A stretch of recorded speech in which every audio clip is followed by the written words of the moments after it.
સત્ય ઘટના કંઈક એવી છે કે કરોડપતિ માણસને રોજ રાત થાય ને એટલે નબળા વિચારો આવે, એમને જીવવાનું મન ન થાય, એમને અંદરથી બેચેની થયા કરે.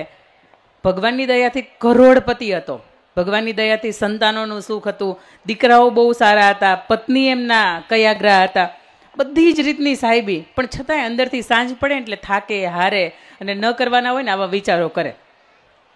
એટલે એમને એક મિત્ર હતો, જ્યોતિષ મિત્ર હતો. એટલે એમને પૂછ્યું એડે કે તું આખા ગામની કુંડળીઓ જોવે છે, તું એમ કર ને મારી કુંડળી જો ને. આ સાંજ પડીએ હું થાકી જાઉં છું, હારી જાઉં છું, નબળા વિચારો આવે છે, તો સાંજ પડીએ આ નબળા વિચારોનું આવવાનું કારણ શું? મને એ કોઈ ગ્રહ તો નથી નડતો ને. અને એ માણસ જે જ્યોતિષ માણસ હતો એ બરોબર આ મિત્રને જાણે. કંજૂસ મારવાડી જેવો મિત્ર, કરોડપતિ, ભગવાનને આપેલી ખૂબ સંપત્તિ, પણ છતાંય 1 રૂપિયાનું દાન ના. એમ કે ભલા માણસ તારે ઘરવાળીને એક નાનકડો હાર કરી દે, ન્યા હું તાર દઈને છે. આવો માણસ હતો.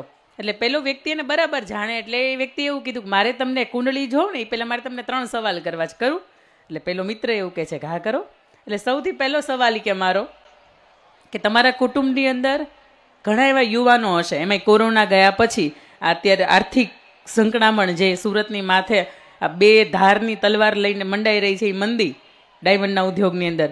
તો આવા સમયગાળાની અંદર તમારા કુટુંબની અંદર કોઈ એવો યુવાન ખરો કે જે બેરોજગાર હોય, જેને સાંજે ખાવાના માંડ થતા હોય? ક્યારેક એવું બને કે ચાન ભાખરી ખાઈને હુઈ જતો હોય. એટલે કે હા, એવા ઘણા યુવાનો છે. એના માટે કીધે કે તમને રોજગારી આપવાનું મન થાય તો કે એને કર્મનું ભોગવે છે. એને કોણ કે ડાયમંડના ધંધાની અંદર રહે, બીજું બદલી નાખ, તાર ધંધો બદલી નાખ. એટલે પછી કે બીજો સવાલ મારે તમને પૂછવો છે, તમારા કુટુંબની અંદર કોઈ એવા ગંગા સ્વરૂપ બહેનો ખરા કે જેના જીવનની અંદર ચૂડી, ચાંદલા અને શેથાનો રંગ ઉડી ગયો હોય, એના જીવનની અંદર તમને ખુશીઓનો રંગ ભરવાનું મન થયું ખરા? તો કે ના, એણે તેની જિંદગી જીવી લીધી હોય અને હવે એ એના કર્મનું ભોગવે છે ને. એને મારે કંઈ 2 વખત કે 5 વખત 5-15 કિલો ખાંડ આપી આવું કે રેશન આપી આવું, એનાથી કંઈ આખી જિંદગી નહીં જાય, એને લેવાની આદત થઈ જાય. એટલે એ એની રીતે જે જીવે છે બરોબર જ છે.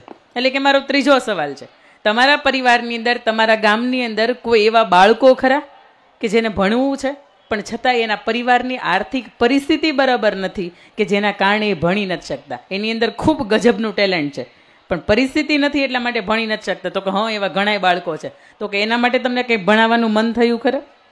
એટલે પેલો માણસ એવું કહે છે કે અમે ક્યાં CBSE સ્કૂલની અંદર, ઇન્ટરનેશનલ બોર્ડની અંદર ભણ્યા છીએ, અમે સરકારી સ્કૂલની અંદર ગોથા ખાતા ભણ્યા છીએ. એટલે હવના કર્મ છે ને હવ ભોગવે છે. અને ત્યારે પેલો માણસ એવું કહે છે કે હવે ભાઈ, તારી કુંડળી જોવાની મારે જરૂર નથી. તારા કુટુંબની અંદર તને બેરોજગાર યુવાનો છે, એની બેરોજગારી નડતી ન હોય, તને ગરીબ જે ઘરના મા બાપો છે એના શિક્ષણની વાત તને નડતી ન હોય, અને તારા કુટુંબની અંદર જે ગંગા સ્વરૂપ બહેનો છે એના જીવનની અંદર ખુશીઓના રંગ ભરવા આ વાત તને નડતી ન હોય તો નવગ્રહ નવરા છે તને નડવા માટે આવે. આ સમાજને કદાચ એવું લાગતું હશે કે મને નવગ્રહ નડે, પણ સાહેબ મારે એ કેવું છે કે તમે સમાજને ન નડો ને નવગ્રહ એકે નવરા નથી તમને નડે.